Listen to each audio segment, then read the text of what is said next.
We now have four. All right. Hi, everyone.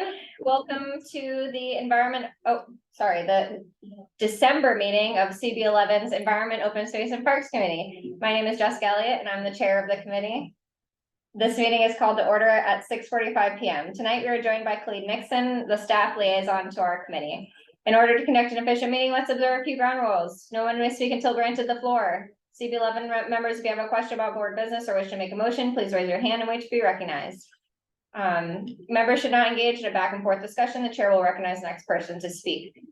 The chat should not be used for CB11 business or questions about agenda topics. All such remarks should be made on the record when recognized. Please keep your questions and comments brief and on topic to the discussion. Members of the public, if you have a question or comment about the subjects on the agenda, please raise your hand and wait to be recognized. We'll now take attendance by roll call. Committee members, please answer present when your name is called. Okay, members, there are 10 total members. We need 6 for quorum. Rosa Diaz is excused. Jessica Elliott. Present. Eva Giordano. Late arrival. Jewel Jones. Here. Connie Lee. Present. Malik McCullough. Present. Debbie Quinones, I know she's here virtually, but Asher Rodriguez. Present. Russell Schuler. Present. And Michelle Wilshire Clement. Present. Present. Thank you. You have quorum, Chair. Great, thank you. The agenda for tonight's meeting was distributed ahead of time by the board office and was posted online. There is one small adjustment to the agenda that was originally distributed, which was that the Champlain Power Hudson Express, did I get that right? Yeah. Group Yeah. will be, they are not able to present tonight and they will come at a future meeting. We will let you know when that is rescheduled. If there is no objection, we will adopt the agenda as stated. Committee members, if you object to adopting the agenda, you may raise your hand. Seeing no objections, the agenda for tonight's meeting is adopted. The minutes from our last meeting were distributed to committee members ahead of time by the board office. If there's no objection, we'll adopt the minutes from that meeting. Committee members, if you object to adopting the minutes, you may raise your hand. Is there a correction in terms of Asher? I think her name appears, their name appears twice. Oh, Did you notice that? where? On the meeting The minutes? minutes? If it does, we'll revise it. Excused and present. Okay, Okay, then we'll take care of it. All right. and what's I wasn't there. That was the. Were you present was at the last last- meeting? She's gonna find it. Oh, I was on the Zoom at one point, Okay, but I wasn't. She wasn't here. okay, so then it would be excused, yeah. Okay, then we'll make sure that it's. It's there, it's excused. Okay. Okay. But also attended. Yeah. Okay, Okay. thank you for Well, pointing that. what do we do that as, like, what would we have that as, like, Michelle or Debbie? Oh, Michelle was present because she filled out a qualified disability form to appear Oh. virtually. Debbie did not notify us, but Debbie's still here on. So in Debbie's case, I'm saying, how do you, She's marked absent. absent, Yes. okay. Like even like if you were in the attendees, you're still technically absent because you weren't able. Right, so that's- you didn't know. Even Michelle, No, Michelle filled out the form, so But she's she- counted as, but she Present. can't vote though. she can vote. She can't vote. That's the form is to. Yeah. Oh, to okay, allow so you to quorum do can be met if Yes. that form is. But she ain't qualified to be disabled. I was trying, but it wasn't any wheelchairs available. All right, I know we gotta get out of here on time, so let's keep it moving. Seeing no objections, the minutes from last meeting are adopted. The meeting minutes of tonight's meeting are taken by myself. And we're now moving into our informational, any announcements? Are there any announcements from the public? I'm not seeing any hands. Michelle? Oh, yes, please, Michelle, go ahead. My announcement is that there will be a public safety awareness conference tomorrow, starting at 11 o'clock at the Silberman Building on East 119th Street and 3rd Avenue. Please, all are welcome, and this is a way to connect with people and find out how to make our community safer and better. Thank you, Thank Michelle. I thought that they had to be specific to No, parks go and ahead. stuff, but at Lexington Academy, Children's Day at Lexington Academy is holding a teen gun violence. I have to think, like, it's an event Town to hall. speak about town hall, yeah, to speak about teen gun violence, and the kids worked very hard on it, so if anyone would like to come, there's also a QR code for a survey that I could send to, When is it? it's December 15th at Lexington Academy on 104th Street in Lexington. At what time? 5 5 p.m. 5 p.m. Thank you. All right, Xavier has. Xavier, please, our chair. Evening, everyone. I just wanted to remind all of you that we have the Christmas tree lighting on 106th and 3rd Avenue tomorrow. The official event starts at 6:30.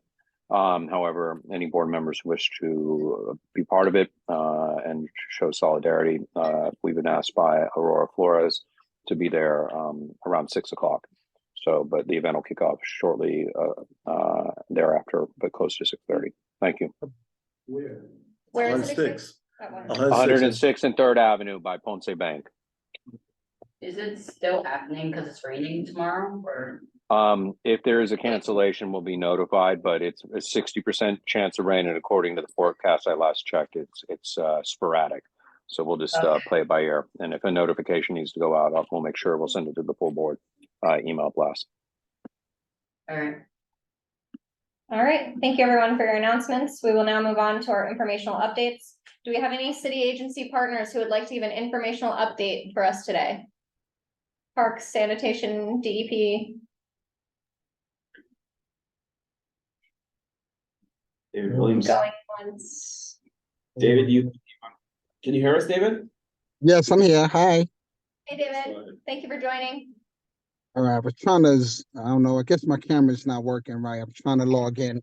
All right, just a couple of quick updates. I don't know if you guys may have known already, but Commissioner Perez has moved on to another agency. So we have acting commissioner / chief of operations Paul Diamore running the show for Manhattan. So of course, any concerns I always redirect it into his direction and Steve Simon's direction. David, What was that? what was their name? Chief Paul Diamore. Okay, thank you. And Steve Simon. You guys already know Steve Simon, of course. Any light concerns? If you guys know any light outages in some of the parks and playgrounds after hours since the daylight saving situation has ended, let me know. Email me. You don't have to call 311. Just reach out to me directly so I could get the DOT over to repair the lights. I also Parks Department, we have rolled out New York City in general has rolled out a Let's Green NYC app initiative, which is one of our volunteer-based formats to help promote and invite people to have participate in our volunteer groups or even help organize a volunteer group. That app is Let's Green NYC. Log in, take a look. It's live, it's open if anyone have any volunteer suggestions. Of course, you can also email me, but this is a new app set forth by Mayor Adams. So he wants more community input into parks and other city agencies. Lastly, budget cuts. Of course, all city agencies will be impacted by the budget cuts. And I just wanted to read a brief statement. As Mayor Adams has said, the city is facing an extraordinary challenge fiscal situation. And every city agency has needed to find savings in order to balance the budget overall. New York City Parks is committed to making our parks greener, cleaner, and safer under this administration. We made significant investments to improve our parks, and we have maintained commitments to ensure that every New Yorker can take advantage of our unmatched public green spaces. And with that being said, yes, we are definitely going to be challenged with staffing issues, but we will definitely continue to work hard and make sure our parks is available to the public. Great. Thank you so much, David. Are there any questions for the Department of Parks and Recreation?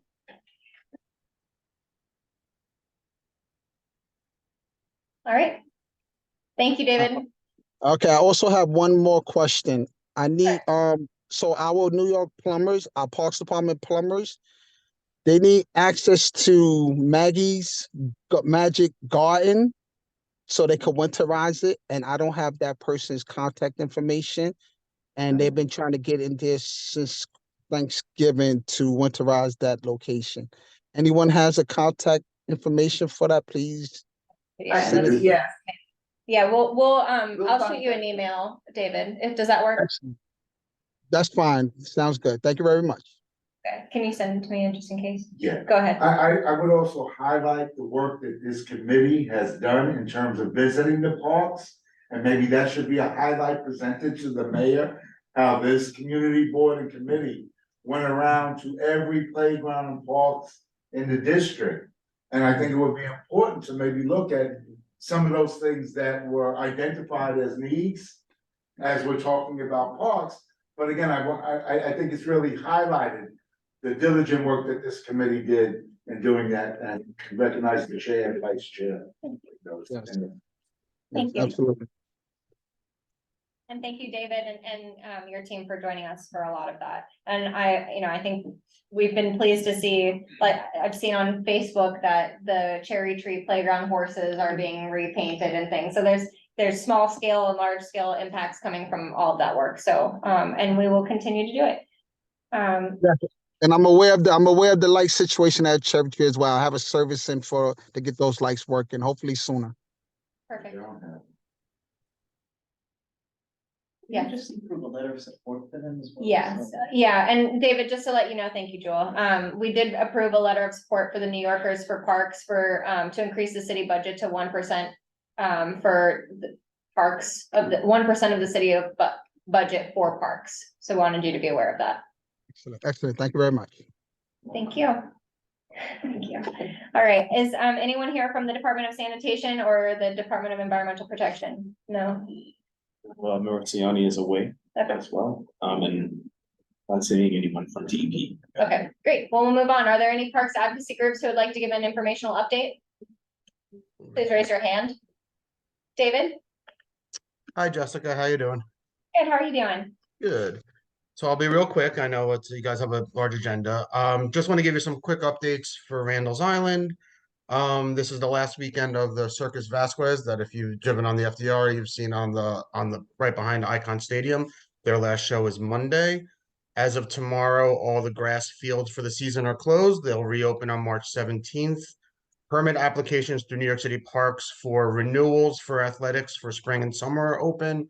New permits start January 1st, and special event permits are open now if people are interested in getting permits for 2024. The reconstruction of the Icon Stadium Plaza has begun. We're moving the discus thrower to in front of the stadium, where he was intended to be originally. That work should wrap by the spring. And just a note, the city bike station that is in front of the stadium is being moved north of the soccer field. So it'll still be accessible. It's just going to be a little further north there. So if people use that city bike station, it should be coming back next week. We have a couple volunteer programs running in December through December 9th on Wednesdays and Saturdays for cleaning up. Starting in January, we'll really kick off our winter programming. So in January, we'll give you an update on that. If we do get snow in December, be aware we always try, if we get enough, to do a snowshoeing event where people can come out, and we have snowshoes for people if they're looking to get exercise out in the snow and see the parkland. So if it does snow, check our website and come out and join it. It's a really great time. And then finally, one last thing, we're in the process of working to secure funding to implement the Randall's Island Park Community Forest Management Plan, which we've presented in front of the board in the past. The state funding would allow us to maintain and expand the island's canopy, support tree care in the community. And just, as we were working on this, we do plan to be looking to present again to the community board once we get a little further along in the next month or two, just to kind of give you an update and solicit feedback from the community board in terms of how this project is going along. And that's about it for all I have. So happy if anyone has any questions for Randall's.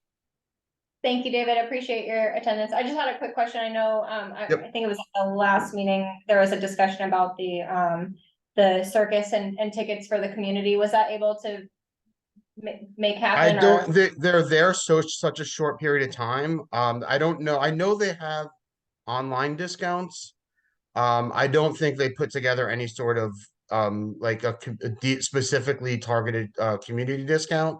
Um, I can speak with them if there's certain, I know when we've done stuff in the past, there's been like community days and things like that. If there's like community groups, again, they're only there through Mondays, their last show. So it really was a quick run for them. But Jessica, if there's CBOs or something like that, or if there are groups this weekend, let me know. I can see if we can do anything for them, but there's no, they don't have like a targeted ticket discount, like anything like that for local community or anything like that. But there, I did see discounts online that they had posted.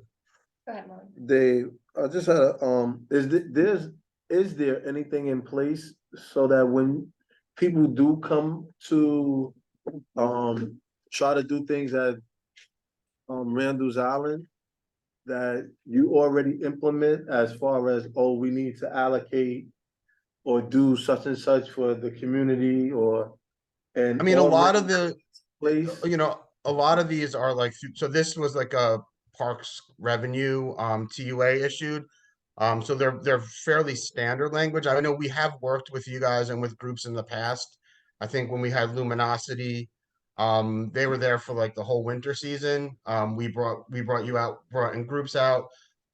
We could certainly look and make sure, like, obviously if they come back, I'll make sure to have them come, speak to the community board, work out some, see what they can do for a broader community engagement. This was kind of a last second quick. They were only, they're there for basically 3 weeks. yeah, I'm not just thinking about them, I'm thinking about everyone who comes to Randall's Island, it being like a formula or something to state that, oh, we need to, involve the community. Not just the board, but just our community. So, we need X amount of tickets for half off or for whatever. Yeah. Something, and it could be in the summertime. There's a variety of things. I'm just speaking in general for the duration of, of the life expectancy of that park. There should be something. Okay. Yeah, I mean, implemented for- I can go back to parks. I mean, a lot of these are city contracts and what language we can put in terms of having discounts. And I can certainly, I don't know if there's a, I can find out if there's a way to do like an across the board contracted language for like you. So you're saying like a way to do discounted for like people specifically who are in East Harlem. Like you have a zip code that everyone at the zip code, I know we've done, I think some events have done like discount codes based on that. Could certainly see what we can do with that. Yeah, we know what it's about, but at least, look out for the people in the community, that's all. No, Yeah. I appreciate that. And again, I know for other events we have done it in the past, and we've worked with them. Like I said, Luminosity, we did that. I know back in the day when Cirque du Soleil, we used to have community days. They would have specific dates where they would come and invite the community and CBOs in and things of that nature. So yeah, I am happy to bring that to events as they come up to us. And I can see if there's a way to make it like a standard across the board. Events have different capabilities, I'll say, in terms of how they, how the ticketing works for them, but that I will certainly work to make sure that there's more inclusivity in terms of their ticketing and acknowledging the local community and what they can do to make sure that it's accessible. Thank you, David. Yeah, and I know I was listening to the meeting recording from last month and I heard the ticket price. I can't remember what it was, but it was a lot. It was a very expensive Yeah. ticket price. So, just the attainability of attending anything like that, we just want to make sure that as Randall's Island, I'm sure is getting, funding from these organizations to host these events in some cases, we just want to make sure we're spreading that around so that the larger community can Absolutely. be. Thank you so much. Yep. And thank you, Molly. Great point. Yep. All right. Any other questions for Randall's Island Park Alliance? So just wondering if that, the migrant space is still there and he's still being impacted by that? It's still there, yeah. It's down on the soccer fields on the 80s when you come over the 103rd Street footbridge. For the most part, it's within that area. You will see people are outside of it, cooking, things of that nature, like that picnic area. But yeah, no, it's still there. Obviously, the winter, I think, is, the colder temperatures. There's not as many people outside of it, but at this time, the Herc facility is still there. Great. All right. Thank you, David. Nice to see you. All Good to see you too. right. Are there any other parks advocacy groups or community-based organizations who would like to give an informational update? Please raise your hand. Going once. All right, we'll move along to our first presentation. And this is Central Park Conservancy, West 85th Street Playground Reconstruction. If the Central Park Conservancy team could limit their presentation to 10 minutes, including time for questions, that would be very appreciated. Thank you so much for being here. Thank you so much for having us. Hi, Chair Elliott. My name is Diane Jackier. I'm the Vice President for Program Management at the Central Park Conservancy. I'm joined with Nick Coster, who's our Vice President for Design, and Sandy Huber, who's our Senior Vice President for the Capital Projects team. Is it okay if I share my screen? Yes.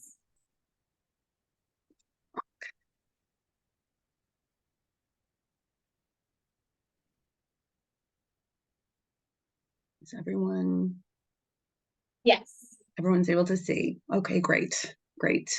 So we're here tonight to discuss the reconstruction of the West 85th Street Playground on the west side of Central Park.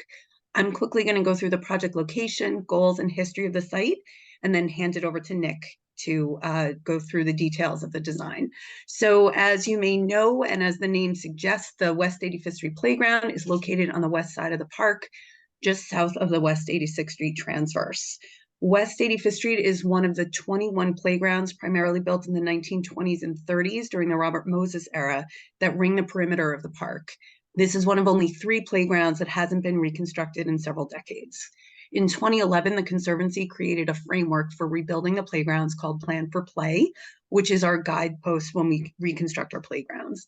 In the interest of time, I'm not going to read through all of the goals that we have for this project, but just quickly want to highlight a few. We're looking to improve the relationship between the playground and the park, enhance the quality and variety of play experiences, maximize user accessibility, acknowledge the prominence of this playground within the Seneca Village site, and create accessible routes from the west side and to the West 84th Street playground. Here's a current picture of the playground. It's actually one of the largest playgrounds in the park. And over the years, a lot of the play equipment has been removed as it's reached the end of its useful life. So at this point, the playground is pretty empty. It doesn't offer a lot of play value to kids. So that's one of the main reasons why we're looking to make these changes. As we started the process of redesigning the playground, we were very aware of the context of where this playground is in the park. And we're taking our cues from the topography, geology, vegetation, circulation, and archaeology that are so important to both the history and future of this part of Central Park. A few photos here show some of the features we've been looking at for inspiration, including the beautiful rock outcrops, mature trees, and this is actually one of the highest points in the park as well. The playground is also within the part of the park that was once known as Seneca Village, an African-American settlement that existed from 1825 to 1857 between 82nd and 89th Streets and 7th and 8th Avenues. The Conservancy is currently in the process of determining how to commemorate the significance of Seneca Village in Central Park. We've had several community meetings in the past year to discuss how we should do that. This is actually a picture from an event that we held in June at the New York Historical Society. And so we're going to continue to hold community meetings and get feedback, and we'll continue, in the next year forward and next few years forward and come back to the community with any physical aspects that are going to be part of that commemoration and interpretation. Just to give a bit of history of this site and the playground itself, here we have an 1856 VA map that shows the buildings and churches that were part of Seneca Village, and we've overlaid the playground location, which is this egg shape here, just to give you some perspective of where this is. And next, we have an 1864 annual report map from Central Park after it was built that shows the drives and pathways that were created by Olmsted and Vaux. Again, we've overlaid the playground site onto this map just to orient everyone. And here we have a 1936 photograph when the playground was built. As you can see, this was built as an open play playground ringed with benches. It had several slides and a few swings, but not much else. In 1994, the Conservancy restored part of the West 85th Street playground, which was the last time that this was updated. This photo shows the timber frame equipment that was installed as part of that reconstruction. A lot of this is what has been removed over the years as it's reached the end of its useful life. So just to give you a little bit more detail about what we've done in this design process, this past summer, we started our outreach to the park users with in-park surveys. For about 6 weeks, members of the Conservancy's capital projects team visited the playground 5 different times during different times of the day, different days of the week, to personally interview playground users. So we did speak to some of the kids at the playground and their caregivers. We also had a link to our playground survey up in the playground itself and included it in 2 different Central Park Conservancy newsletters.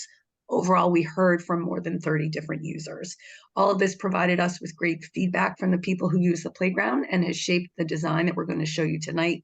So I'm now going to hand the presentation over to Nick to go through more of the details.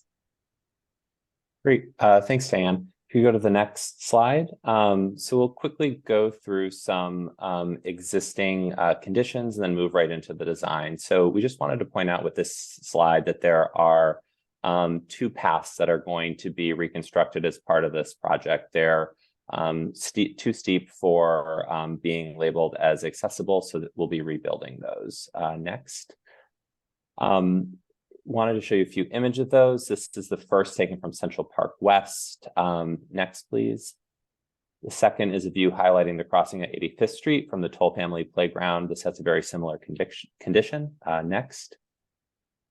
Here's a view of the entrance to the playground. This is an area, this was part of that Robert Moses era addition when the playground was built. And right now, this is a space that's used for Seneca Village tours. Next. There's a really strong visual connection from inside the playground to the rest of the park, and that's something that we're going to pick up on in the design that we show you. Next. This area of the park has quite a few existing play opportunities, and we'd like to highlight that there are nearby swings in the Pinetum. The Toll Family Playground is for the 2 to 5 age group, and then there's also the Diana Ross Playground, as well as the entire area is used by kids for play. Next. These are some images just highlighting those, really showcasing the uniqueness that the West 85th Street Playground has being out open into the landscape. Next. So the features in the existing playground are water features, seating, play structures, and an extensive sand area. When restored, this playground will be for the 5 to 12 age group to complement the 2 to 5 age group located just to the south that you saw in the previous diagram. Next. We wanted to show you this design to show you the plan layouts that we're proposing. So we're moving the northern edge of the fence to clear one of the known structures from previous archaeology work that is a known foundation from Seneca Village. And we're realigning the front of the playground to clear some of the large trees, mature trees that are in the area, as well as to really create a more appropriately scaled gathering space at the entrance to the playground where those Seneca Village tours meet. Next. The existing footprint, it's fairly close to what's there now. We're reducing the play surface by just about 1,000 square feet, as well as adding a picnic area that will be within the fence, and that's a fairly popular feature in most of the restorations that we've done recently. Next.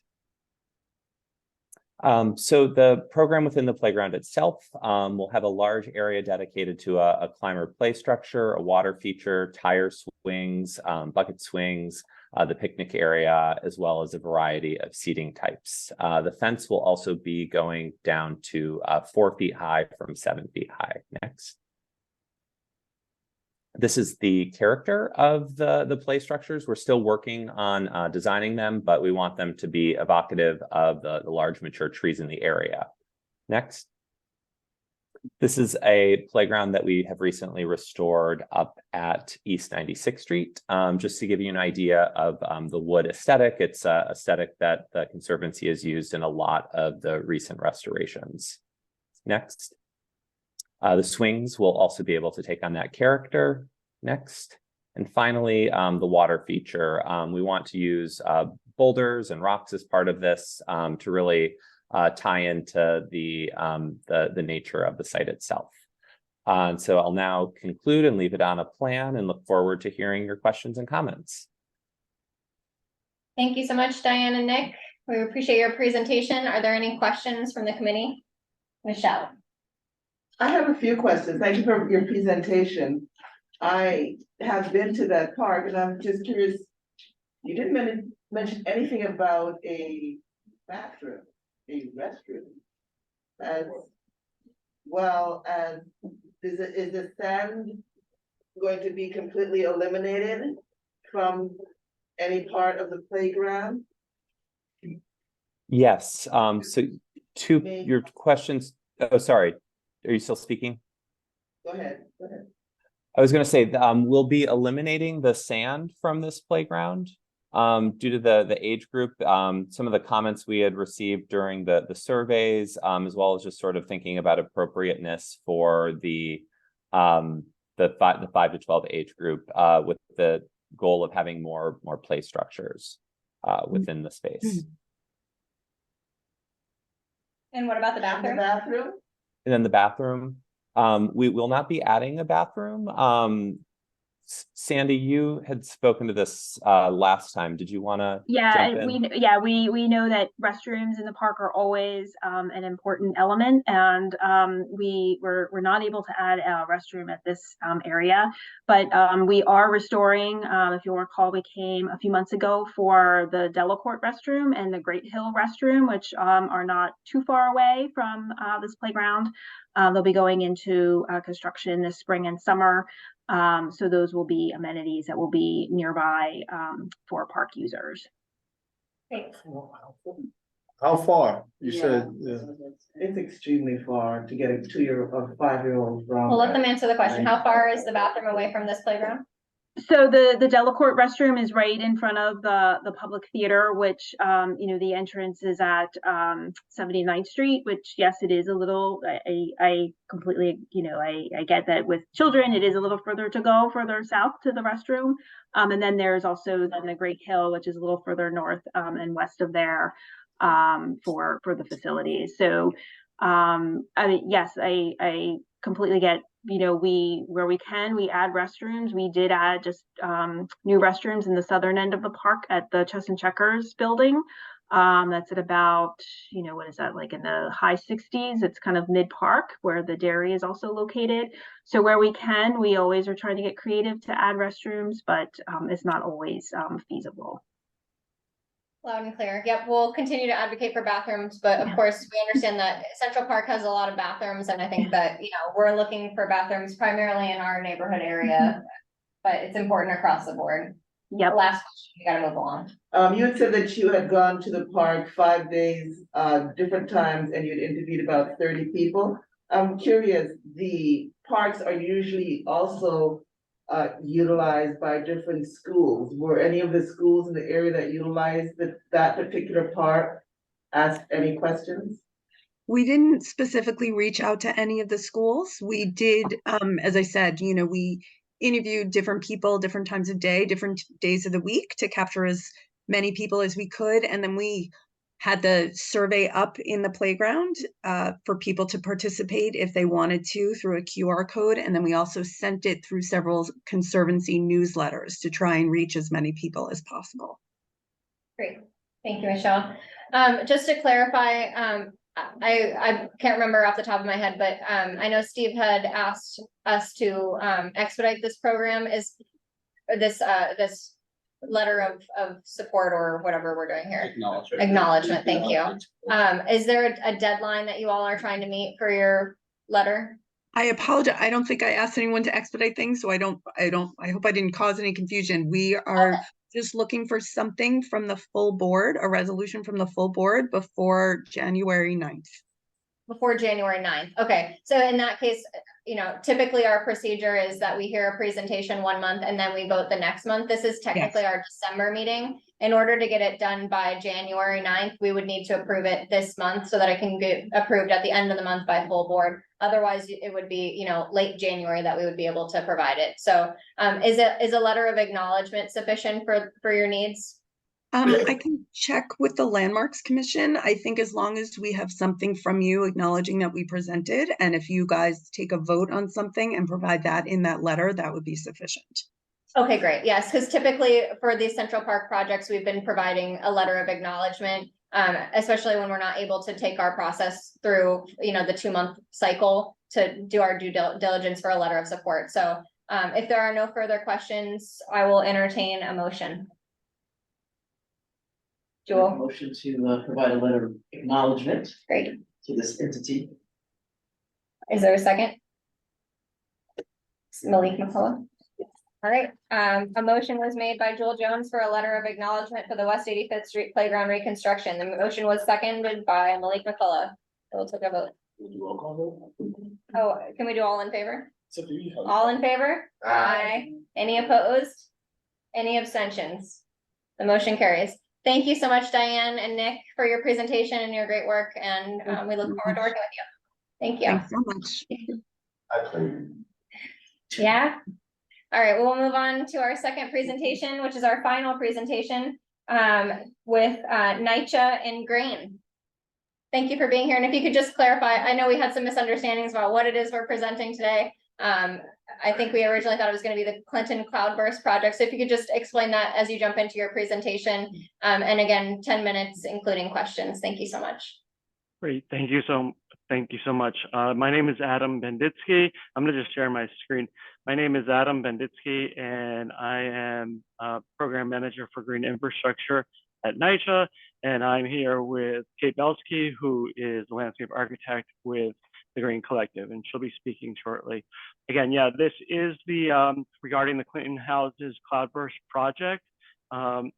This project is, oops, sorry, a little too fast there. This project is a collaboration between the Department of Environmental Protection and the New York City Housing Authority. We have 2 contractors for this, which is Dewberry Engineering, which is working on the stormwater management portion, and Green Collective, which is working on the landscape and resident amenities portion. And Kate will speak to that in a minute. It's a little hard to hear you, Adam. Yeah. Oh, sorry. I'll talk a little louder. Do you want me to? It's a partnership between DEP, NYCHA, and our contractors are Dewberry working on the stormwater management portion, and Green Collective, which is working on the resident amenities and landscape portions. Is this better? Can you hear me better now? Yes, thank you. Yeah. Okay. I usually talk really loud, and so this is good. You just, I think you trailed off at the end and we just couldn't hear what you said. Yeah, no problem. No problem at all. Okay, so real quick. So what is a cloudburst? A cloudburst is a high intensity, short duration rain event. We're seeing a lot more of these. This is a natural phenomenon, but usually happens not that frequently.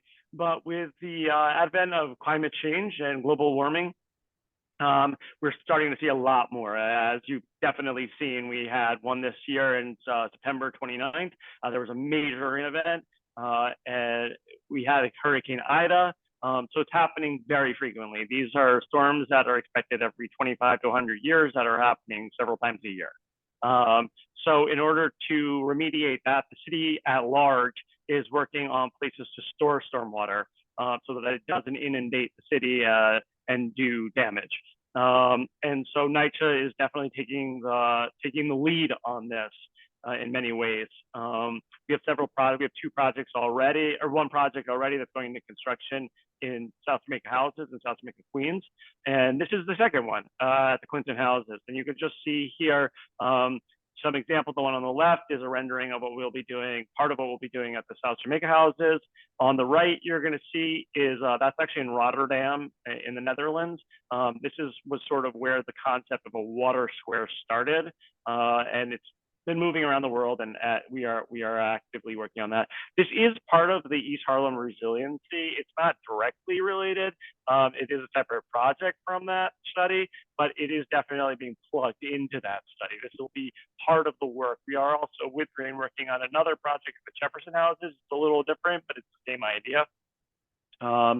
So that's what this is.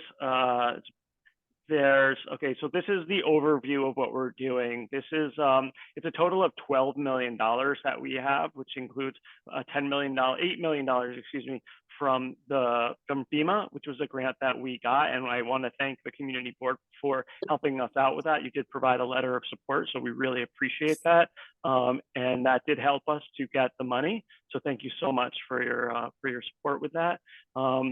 And then we also have $2 million. We have $4 million additional dollars that comes from the city at large. The mayor's office provided that.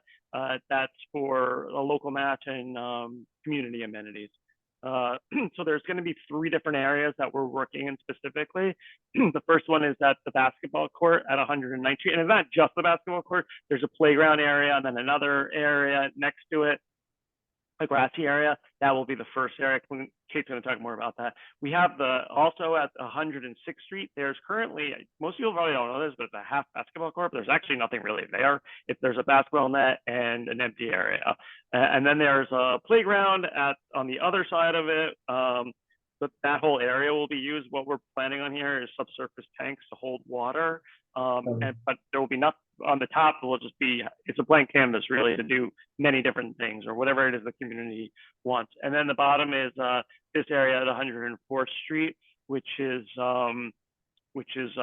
currently a playground, also in a rainwater filtration system. All of the it's as part of the requirement through FEMA and through the city, all of the areas that get new amenities have to be associated with the stormwater features. That's why we're choosing this. And this is where we're choosing is based on what the environmental assessment showed where we could do work, where we can collect water that make the most sense. We have just a little timeline here. We already started, as you know, last year, which is when we spoke to you guys. Originally, we worked at Family Day. We did different surveys, site walks. Now we're back on. There was a little bit of time while we were getting Rain on board, so there was some time in between. But we're now at doing more engagement. We're doing again. We're going to do more surveys. We're going to do more site walks. We're going to do more tabling at the development. And then you'll just see after that, we're going to start the construction, later by the procurement, and then, the construction drawings, followed by procurement and construction. Do want to say that this is really primarily the Clinton Houses residents will be our main stakeholders because this is where they live. But it is really important to NYCHA and definitely to me that the larger community be aware of this, both because you guys did give us that letter of recommendation, which we really appreciate, and also just because a lot of times people don't realize that NYCHA, even though it's places where people live, but there are a lot of opportunities for the larger community to use these spaces. And I think that's really important. It's a way we have to connect to the community as the JET initiative now, which is saying how do we knit NYCHA back into the community as a way of really making it a holistic feature. So now Kate is going to speak about what the actual plan of what we're looking at. Again, this is really in the beginning of the design phase. So none of this we don't have any specifics yet because we're starting to work on that now.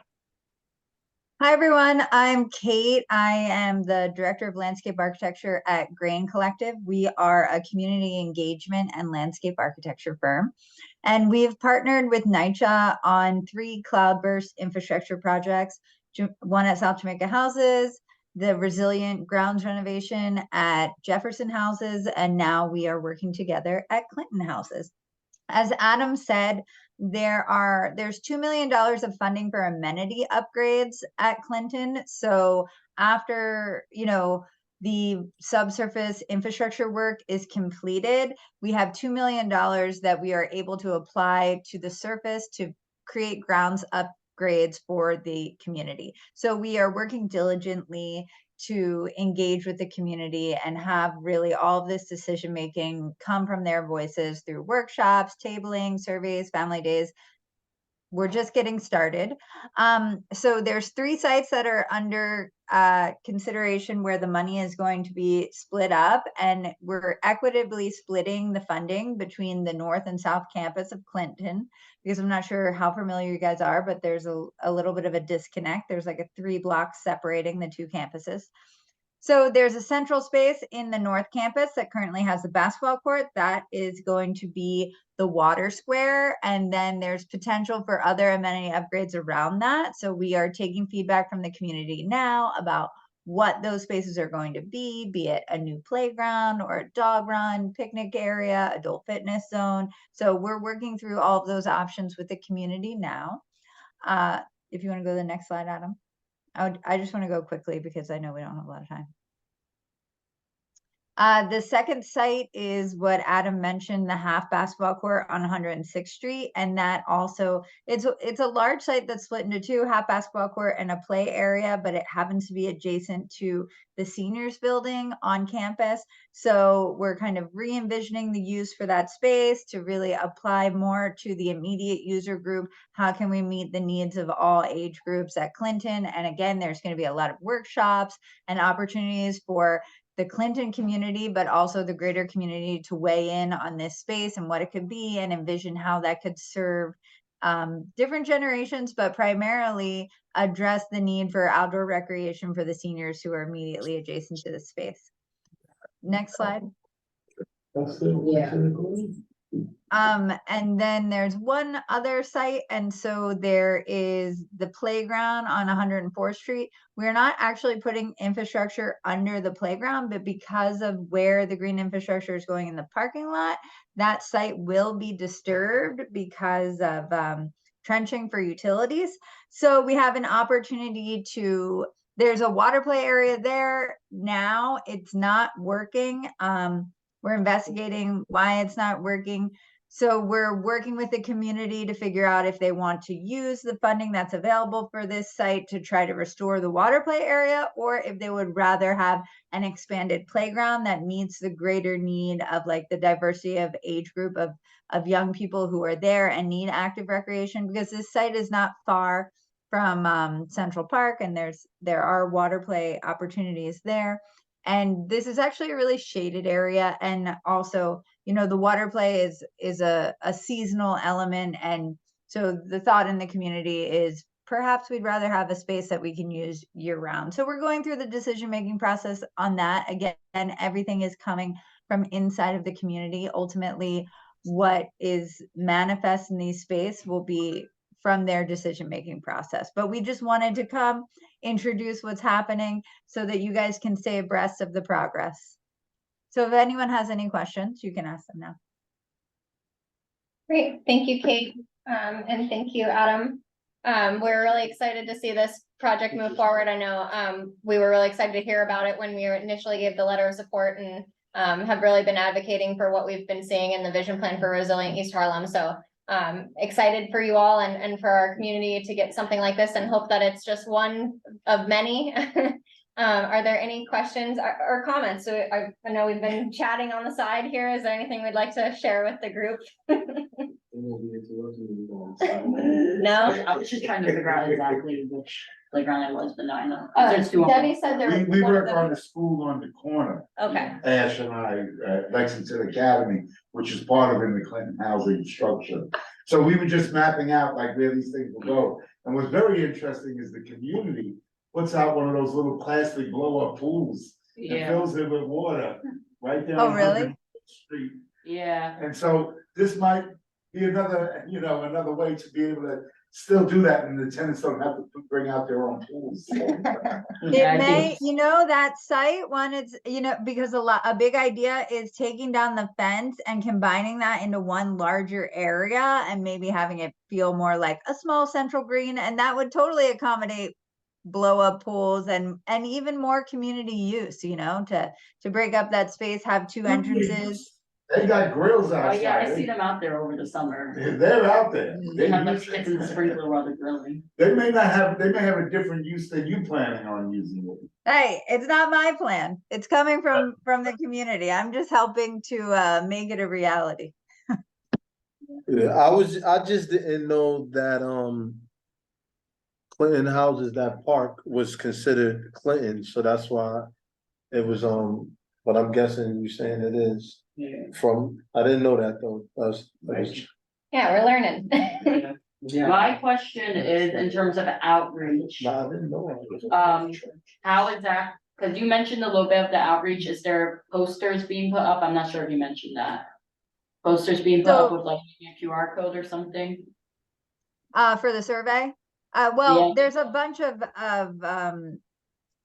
engagement that's about to be happening, and we're coming up with the final engagement plan right now because there's a couple of moving pieces, and so, you know, before we advertise exactly what it is, we need to kind of sort all of that out.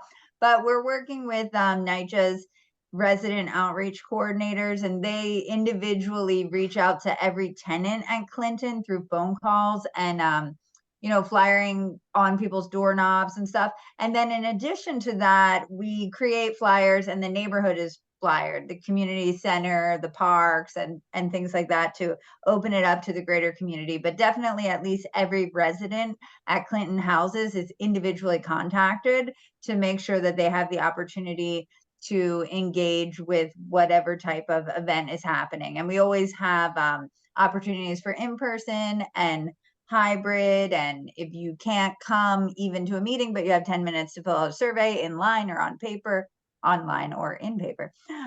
So there's a lot of different modes that we're using to reach out to people. And I we just will, have okay. never mind. I'll just say that we will, in the previous round of engagement last year, we did put some flyers out that had QR codes. We actually didn't really get, I don't think, great, Kate, you can speak to this, but I don't think we got any responses from that. But we will do it again, very well open to doing that again. Also, we can send you guys the survey too to fill out again, even though this is really more for our primary stakeholders, residents. But like I said, I do want to get information from the greater community. We will aggregate that to see like who's resident and who's outside. But yeah, definitely, and especially, and then if you guys want to circulate that, or if you definitely, if you know people who live in the Clinton houses, we definitely want to hear from as many people as possible. So we really do want this to be a very robust outreach. That's really important to us. So yeah, so I would ask that it be mostly focused on Clinton residents, but I don't want to just separate it out and only have it because other people will be using the space. Thank you, Adam. Yeah, go ahead. Just one thing is, if it's within your timeline, I suggest getting out there over like the spring, like spring break or summer and stuff like that, because there's a lot of people. And specifically the 104th Street Park, there's a lot of people out there at that time. Yeah, no, that is a really good point. It is a little challenging because of the timeline. You know, it's I'd hoped to get this started before, but it wasn't possible because of. But again, Adam, it's not the beginning of our engagement. We were actually out there last spring. We did tabling in that area and we got a ton of feedback. Like we've already had hundreds of responses. We just want to make sure we're incredibly thorough at every stage of the process.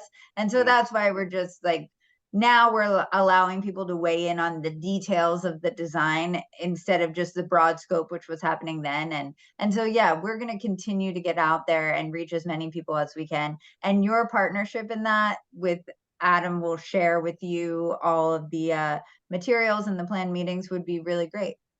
Yeah, and if you guys have ideas of ways of reaching out to more people, I'd be very open to that. Also, the folks, if the people from the Central Park Conservancy are still here, it sounds like they got a robust outreach. If they have ideas, we're always open to collaborating and different ideas of how to reach out to the most people. The school's interesting too. I don't want to put too much time into like going to the school, but if there are kids at the school that we could reach out to that are residents of Clinton houses, that would be awesome. I would love to reach out to them too.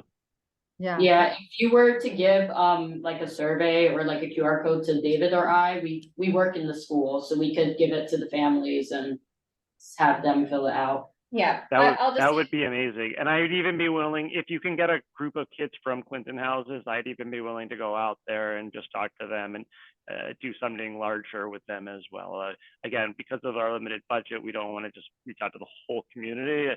We want it to be more specific, so I would want it to be residents. But again, if there's people who use it and want to have a survey, I'm happy to give it to them. Perfect. Yeah, and you're talking about the the half court on 106 is used by the school? Is that what you're No, saying? we're saying 104th Street, the school directly next door. We don't Oh, use it, but okay, a lot of yeah. the kids- A lot of the Yeah. kids from Clinton houses go to the school either up the block or next door.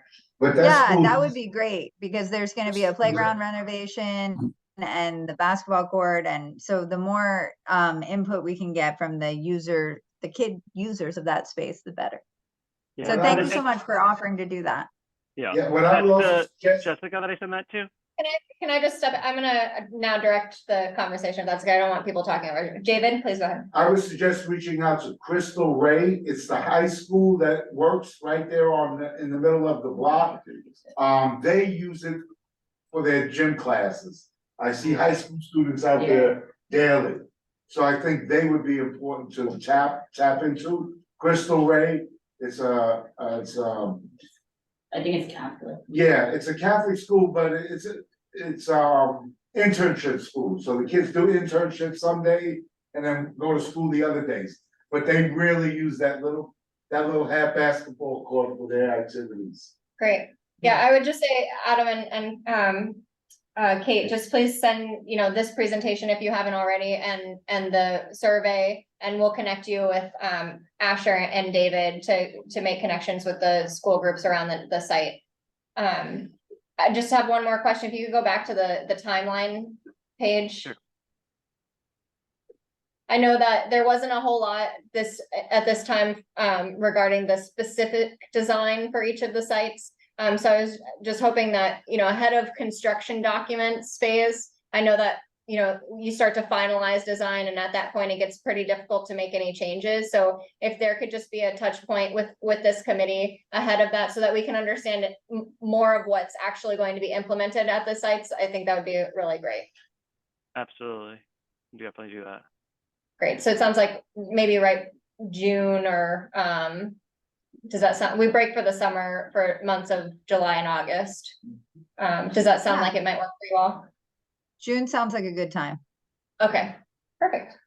Any other questions, comments? And I do just want to mention too, even despite, although it is at Clinton houses, we are definitely going to be taking water from the area, when I say water, I mean rainwater from the surrounding community as well. So it's not only benefiting NYCHA, it will also be benefiting the larger community. Understood. In the basement.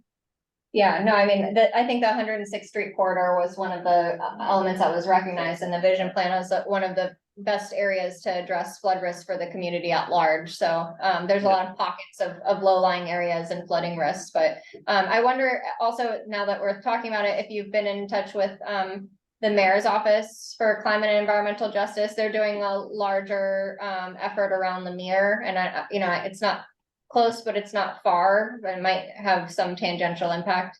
Absolutely, yeah. Actually, the original study that we got to just look at if this was a good option actually came from the mayor's office. So they gave us the money. So yeah, we're very familiar. Jordan Salinger, I work very closely with him. Oh, perfect. Awesome. Great. They're very aware of this project.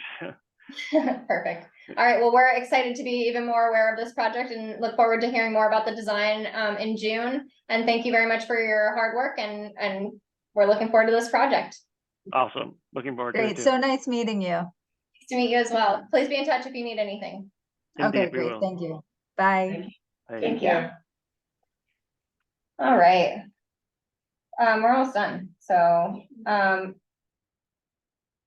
Just to clarify, that was a resiliency kind of project. Yeah. Okay, so. and I looked back at our letter of support to see if we had any conditions or asked, and we didn't. So I think we were just excited that, we were deep in the throes of talking about resilience generally, and this was like finally a project. So exciting to hear. Earth Day planning and delegation. I know y'all talked about it a little bit last month, but I just wanted to bring of course, I'm not on the meeting on the thing. Last year,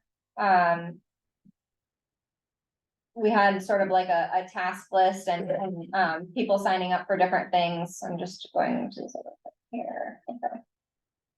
I guess I can't share this on the screen. Do you need to? Sure. No, I'm not gonna take too much time on this, so, just, we can talk about this more at next month, and probably I'll just circulate it, and if y'all could just look at your emails and see if, if there's anything specific that you wanna be engaged with, and like, whether it's the pre-planning, or the actual management and running of the event, or contacting the speakers, or, working with children's groups, or, handling the food, if we're gonna do that again, it would be helpful to have, people sort of sign up. What I'll do is I'll just blank out all the names from the previous one, and see if people would like to just write their name under different things. I am working with the Museum of the City of New York to confirm a date. I know that we talked about the spring break for kids, that being like a good time, and some, maybe also, It's good and not yeah, it's good and bad, It's- yeah. Right, but it ties into the time. Right. And I think that's good. I think, one of the things we kind of looked at and thought in hindsight as well is the district is doing climate days, 4 climate days, that all the schools are doing. Okay, And each day is related to a different thing. One is electricity, conservation and different things. And I thought about maybe reaching out to the superintendent and then maybe getting one school from each of those different areas, so maybe 4 schools, so that it's not over in Devon. But in each one of those areas, and as well, Children's Aid will continue to do their piece. And have them all present on that, so, yeah, I'll reach out to the superintendent and see if she's open to that idea. Rosa also thought about it through the CEC as well, so kind of combining those things, and so I'll help them working in getting school meetings. thank you. And just to clarify, if they like have 4 specific So days. 4 throughout months, 4 days throughout the school year. Yeah. It's like quarterly. Yeah, So I think the first one is in November or coming up, or was in November, no, December, early December, and then another one in March, and then up in June, May. So there's 4 days that they get together on 4 topics. Well, I get them okay, to you. yeah, But I think it would be good to have each one of those different topics, because they relate to Earth Day and climate and these Yeah. things. Earth Day is the 22nd, Yes. and spring break starts the 22nd. Right, this year, everything is a little crazy, like Easter and Passover was so far away. Yeah, So they're not, we really have to look at the calendar of the schools. yeah, and I think honestly, it's when the museum is available. No. Yeah. Yeah. So, it could be a Wednesday instead of a Friday this year. It's definitely not gonna be a Saturday or Sunday. I know they rent those, spaces out for museum or for weddings and But we're stuff. looking So. during that, I think the schools are still out that week. yeah, they're out from the 22nd to the 30th. Hold on. So we overlap that time. Yeah, and if not. I'll just put it out there, and then there's another day off, like a couple of days before. Like the Can you, 19th. schools are on spring break, which days? April 22nd to the 30th.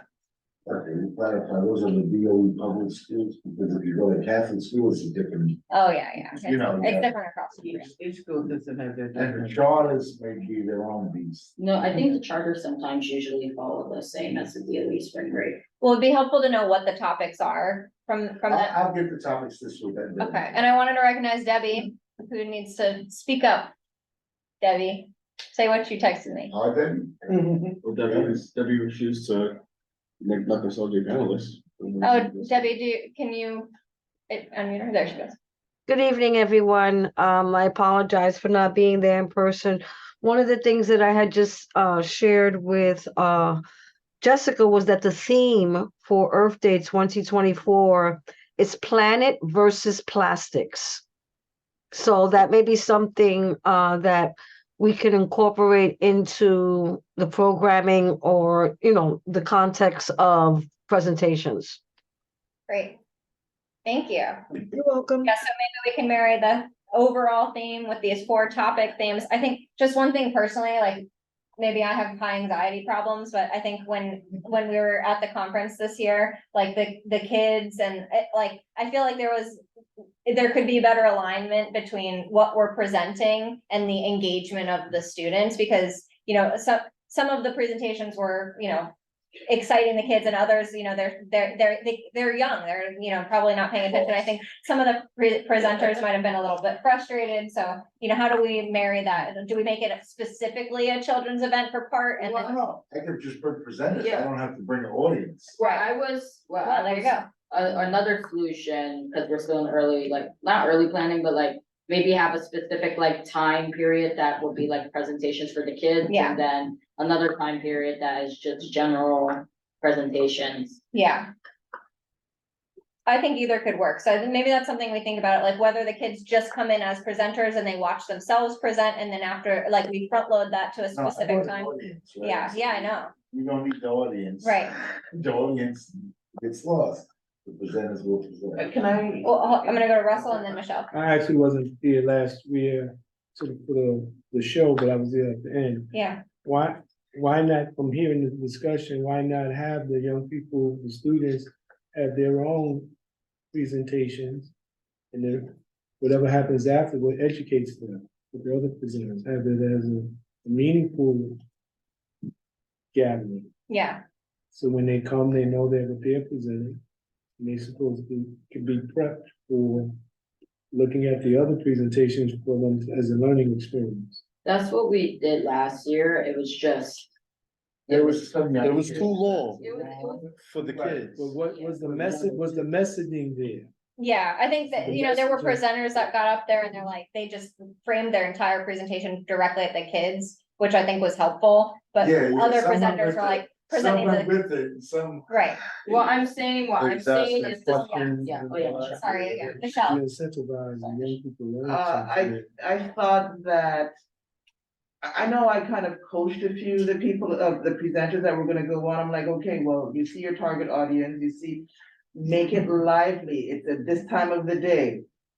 Use some energy, get engaged, and then give your presentation. But to be honest But with if you're you, too, I'm sorry, Michelle. can I? Finish, I'm sorry. I said I'm Okay. sorry. So I just felt like to have a kid's presentation and the adult, but no one wants anything to be too dry. Right. Whether you're a child a young at heart or actually young. You want it to be engaging. So now we can ask our presenters more. This is going to be another year, so we're getting a little bit used to what works and what kind of lays flat. Right. So we will say, we want something that's a little bit interactive. Yeah, we said that last. Across age groups. We said that. We said that. I know, but there's some people that doesn't. Maybe if we know that there's kids gonna be there, I mean, like, keep in mind, children in the audience. Yeah, okay, so I think I'm gonna go back to Malik to make your comment and then I'll say something. No, it was just, I mean, to your point, some presentations don't consist of being theatrical. I mean, it is, no, I'm just talking about as far as being geared towards kids or being as live. Some of them are just gonna be bland. I mean, like, because it's information that they may not, know, and sometimes they don't know how to put it into a kid-friendly environment as well. Okay. I mean, I think it was good, but like some did it, some didn't. The kids gonna be kids. Yeah. It don't matter if it was Bluey on the whole time, they gonna change up for what they, looking at. It doesn't really matter. Well, so maybe then, I think you mentioned that, sorry, I'll go to you and say that maybe it's just too long. So I think there's like an option of maybe we just shorten the whole thing. Maybe there's an option where we have kids Bring it just a presentations. little later. Yeah, at the beginning, and they present to each other, and then it's a more, serious, like adult sort of thing. I don't know. I was thinking maybe like, not necessarily calling it a kids session, but like an interactive session. Where it is just like either like the kids will be presenting, but then also like for those who want like to do community feedback, like a back and forth type discussion thing. And then and then maybe we could break for lunch if we're doing lunch again, and then come back for the information session. Okay. I would also maybe suggest, and I'm sorry. Yep. Is that maybe let the kids go on and then they go outside and do an activity like we did last year. Yeah. Somebody. Yeah, that's what. Like we did the plastic bottles, right? With decorations. Sun catcher, yeah. Yeah. And we You know, spoke- so that they keep moving people on and, but you know, again, sometimes you never wanna. As a youth developer, right? Yeah. Again, when we're exposing kids, we don't wanna expose you to half of them. Right, oh, yeah. But again, we'll look at what's age appropriate. Yeah. You know, we did have some young kids there. We had Yeah. kindergarten. Yeah. I think, yeah. It was a Maybe trip it's a for young the day, kindergarten. we had the holiday. Did we speak about like trying to plant a tree or something like that? Like I thought we Something brought more that up. action. We did. Like, so that's to your point, if we could do something like that for them. You know, anything activity wise, dealing with the earth, it would kind of help that second part, I guess. Yeah. You know, and I would. Hold on, note that wait, I think I'm gonna that- go to Connie. Sorry. I think that you can do this back and forth. Yeah. And not really get specific about anything, but, no, it's true.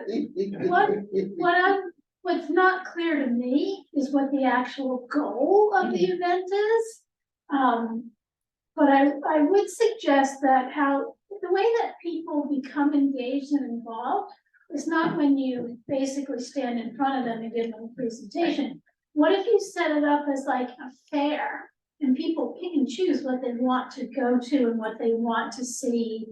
That's kind of how it was in the afternoon, so like the presenters went outside and set up tables so you can have dialogue with them as well. Yeah, I would say it was like that, but it could be more like that, and. You I know, think more like that, Yeah. because I wasn't at the one last year, I remember specifically because I was working. Yeah. Which I'm doing almost every day, 7 days a week. I hear you. But the year before, when I did go, the outdoor part was much more interesting than Right. the indoor part. That's what we And thought last year. you know, expecting people to just sit in a room and listen to a presentation, I don't care how engaging it is. People need to pick and choose what they want to listen to.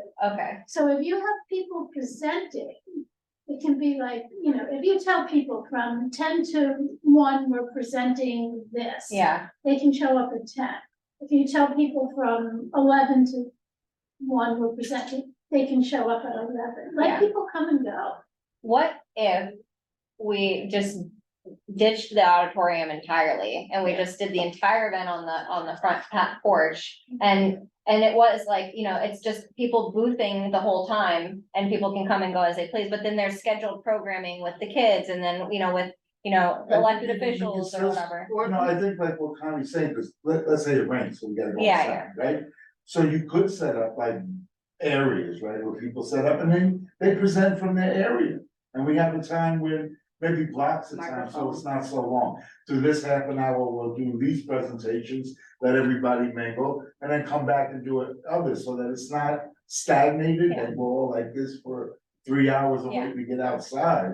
So that, you know, people come and they can walk around, and then at this time we'll have, you know, an introduction. Yeah, We'll let some presenters present, you know, can I ask that everyone come to the next meeting with one idea for something interactive that works, you know, and it could just be focus on kids, or it could be not focus on kids, it could be across the board, but if everyone could come up with something you would wanna go see or do, because probably just hearing presentations is what we're hearing is not enough. So Maybe- this summer, we did a public art installation based on plastics and the environment. And then we did a trash and fashion show. Yeah, You know, we did a whole series of things. And we have a whole series of things planned for that installation is in Morningside Park, so we'll be doing it in Morningside. okay, you know, maybe we don't have. Public who do we in? Art Lives Here, my Art Lives Here, organization yes. does, you know, that kind of presentation and that kind of work with our environmental. that would be great. I don't know A that, fashion show would be nice. a trash and fashion show, Debbie was Yeah, Debbie's- participated in it. Right. She's done for many, many years at MIT, But it's Yeah. not and just we about- co-opted the idea and, you know, but it's a huge amount of work. Yeah. It's probably more work than the event. Oh, yeah, no, I know, and then we have to continue to be realistic with what we can accomplish, but I think just Debbie's saying, you know, the original goal was to build environmental advocates. That, and will, you know. Uplift the neighborhood goals for climate, you know, together, so, and expose everyone to what, It might be good maybe then, since we have like some of the same people come back, yeah, maybe that maybe it is geared towards the female plastic, so that we don't need every same presenter. Right, But we have to focus on a certain kind of theme, yeah. you know. Okay, well, let's table it there, and I'll circulate some things via email, and if we could, percolate over the next month. And let's congeal next month on the topics, what the topics are with CEC. I'll reach out to the schools there. Okay, and what, Yeah, maybe we don't use them all, we'll just use a certain piece of, you yeah, know. yeah, But okay, great. Did you say congeal? Congeal. And any other comments on this? Okay, all right, well, the last thing is an item of new business. I forget, hold on, let me think about it, what else was I saying here? I mentioned at full board that I had a meeting with the Mayor's Office of Climate and Environmental Justice. They are actively working on grant applications, and they're going to come next month with a grant application. It's in multiple parts, and there's a ton of different grants, so I think, just to be aware that there's sort of large scale, like they're working on very large scale things, and I think there's an opportunity for like rolling grants that will continue to, I'm hoping. what would be an example? So, well, they're coming to present next month, so I don't wanna surprise, and I don't wanna, but like for example, they were talking about more of the smaller scale stuff, like could we green the top of bus stations as like an easy achievable thing that, they can get grant funding pretty quickly for, and, I think the goal is that we're all sort of working together on all of these different opportunities, because I get the emails from the EPA on all the grant funding, and it is astonishing how many different grant opportunities there are out there, so, just to say that they're gonna come next month. I think their grant application, it involves like the Harlem Mirror and like Central Harlem and East Harlem. So I just don't want us to get. And who applies for the grants? I think the mayor's office applies for it. But, I mean, I'm sure they'll explain it, but they're actively looking at the 106th Street corridor. So I just wanted to, Like, preface. we wouldn't go for the grant, right, or it'd be a group. I think there is an opportunity for Yeah, us. Yeah, so I was gonna. There- Well, that helps us think about ideas when they come in. Right, and I told them when I met with them that, we probably can't apply for grants, like we don't have the capacity and maybe we're not eligible in some cases, Right. but we can partner with nonprofits or community-based organizations or whoever. And we can. Schools or kids and education. Exactly, so I think we need to be open-minded about what the opportunities are, and even if grant proposals might contain like Central Harlem and the Mirror, like I don't want us to get thrown off of like, because it's still impacting our community and still directing the water like out of our community. So they're gonna be asking for a letter of support next month, and their turnaround time is quick I think the grant applications due middle of February, so we won't have more than a month. We'll have to make a decision in the meeting next month, so just wanted you all to be aware. And we're gonna meet in January, and that. Can I add to that? Yes. The group is called Eco America. And it was for grants for 15 to 25,000. Oh, yes. For high schoolers. The deadline is December the 15th. I just wanted to make sure that y'all were aware that it's December the 15th is the deadline, which is coming up. What is it for, to be exact? This is for different high schoolers that are into the environment and to help them out to continue whatever they are doing at this time and to just give them a few funds to move forward with what they're doing. And it could be as a little bit as $500 or as much as $25K. So is this the American Climate Leadership Awards? Yeah. Okay, yeah. I couldn't remember the whole name, Yeah, but I I know saved it 'cause it was you sent from it to me. Eco America, Eco. I don't know, it's not, Eco America, yeah. Okay, I wanted to make sure I got the name right, but I also wanted to make sure that the deadline was noted, and it happens every year. Yeah, so I think that's something, if you can't get it in by the deadline, there's a grant, or an award for young people and for adults, And so. for adults, the one for adults is also starting around 500 and going up to 50K. Yeah. But the one that gets the 50K is usually just one organization. Okay, anything else on the climate stuff? Who are you working with? Who you didn't? Annie? Pardon? Oh, at the end? Yeah. Oh. It was somebody else before that. Taisha Okay. was our main contact, but then Annie reached out. Oh, good. And we had a meeting, and then she's also coming with WEAC next really? month. Okay. Yeah, so it'll be good for, I told them they better be talking to each other, they better be talking to us, so we'll hopefully get some stuff. Michelle I want to know why the Department of Sanitation hasn't shown up. Because I have questions on like garbage cans that have reduced in size. Khalid ain't on his job, that's why. He ain't just in the- I mean, yes.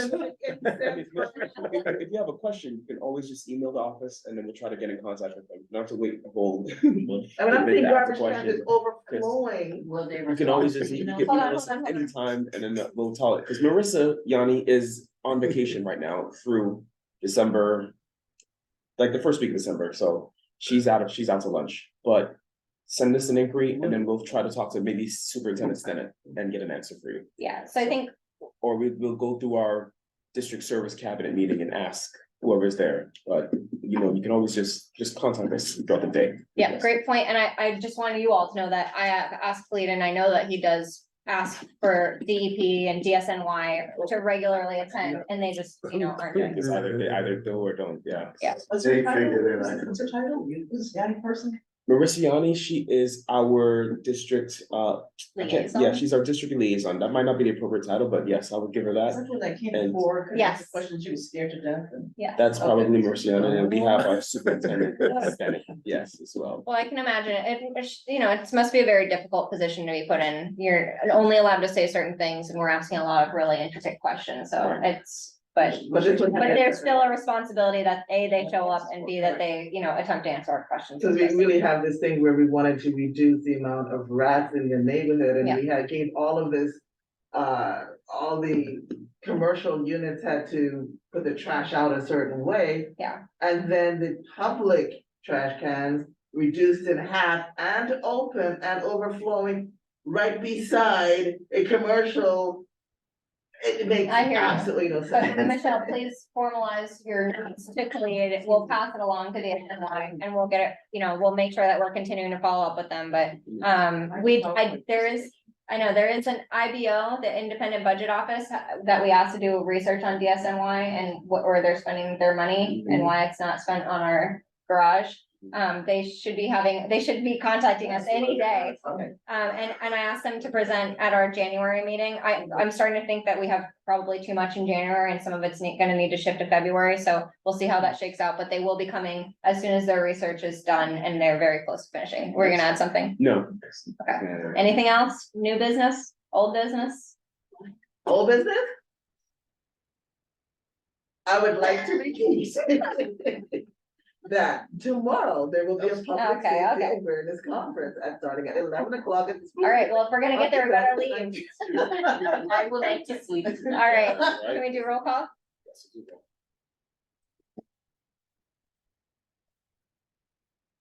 Diaz is excused, Jessica Elliott, Present. David Giordano, Present. Jewel Jones, Present. Connie Lee, Present. Malik McCullough, President, David Quinones is absent, but I know you're here, Asha Rodriguez, Russell Schuler, President. and Michelle Wilshire Clement. I am present. Thanks. This meeting is adjourned at 8:08. And if y'all, please, I know it's hard, but we gotta be here on time for a quorum, please. And thank you. Ladies, sorry for my. Good luck for your event, or your exam. Good luck, Malik. Where did this go? This computer, this is the computer for operating everything. So, wait a minute.